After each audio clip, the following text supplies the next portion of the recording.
Finally আজকে champion ট্রফির final. তো এই 9 মার্চ গোটা বিশ্ব এই দিনটাকে মনে রাখবে। ইন্ডিয়া ভার্সেস নিউজিল্যান্ড, সেই ফাইনাল খেলা। ইন্ডিয়া নিউজিল্যান্ডের খেলার হিস্ট্রি দেখুন, 12টা টোটাল ম্যাচ খেলা হয়েছে, তার মধ্যে 6টায় জিতেছে ইন্ডিয়া, 6টা জিতেছে নিউজিল্যান্ড।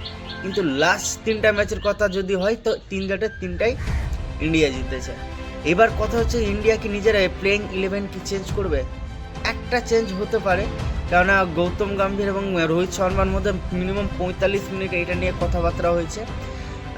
ওয়াশিংটন সুন্দরকে অ্যাড করতে পারে প্লেইং 11-এ, কেননা নিউজিল্যান্ডের সবগুলো লেফটি আছে।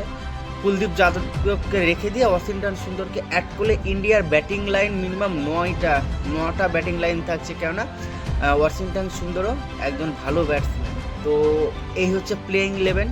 তো আজকে সবাই একসাথে ফাইনাল দেখবো, আর কমেন্টে জানান কে হাইস্ট আজকে রান করবে এবং কে কয়টা উইকেট নেবে।